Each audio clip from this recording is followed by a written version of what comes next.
But you homeschool your Yeah, yeah, kids. yeah, yeah. Yeah. So I have six children, four of whom are school aged. So my oldest is going into sixth grade.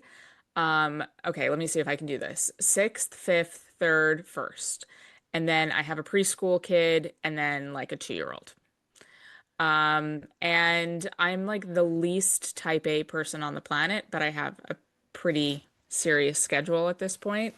Mhm. Because everyone has their like this person does art, this person does music. Like I have to figure out all the times in the day to fit all the things.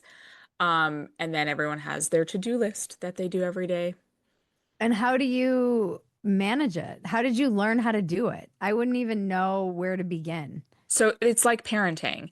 It starts very easy and it's a slow ramp to having four children who are all homeschooling.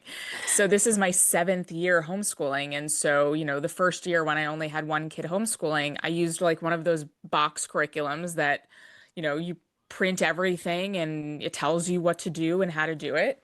And now this is my seventh year. And I don't need that anymore. We use one thing for math, another thing for history. We're dabbling a little bit in this science. We're going to do like a music curriculum for a little while. I picked out books for art. But all of it is like, a series of trial and error.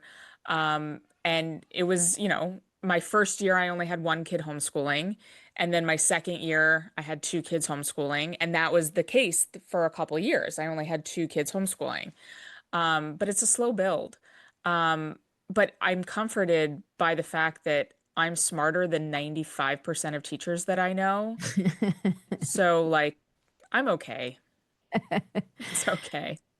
Do you how do you do like the social, it's always like, oh, the Well, socializing. What do we do? I know with the big family, my sibling, I'm the oldest of five, so my yeah. siblings and I were just like a pack. We still, they're mostly still my best friends, and I have friends, but you don't It's need that different. many friends when you have a huge family. But for somebody like my daughter, who's an only child, unfortunately, it's like, what do you do if you're a parent Yeah. who's interested in homeschooling? So this was part of my like one day a week drop-in thing that I was like really excited about because I wanted this opportunity for her. So it's again, it's like dabbling here and there. So I'm on like a bunch of listservs and Facebook groups, and you get to know people over the years. And so like on one listserv that I'm on of Catholic homeschool moms, why am I on that? But they're all people who align with me more or less on worldview. And a mom emailed and said she's putting together a pickup game for preteen girls on to do volleyball on Monday nights. And I was like, sure. Another mom is doing a Jane Austen book club for preteen girls, and I was like, great, we'll do that too. Um, so there's like a lot of that kind of stuff.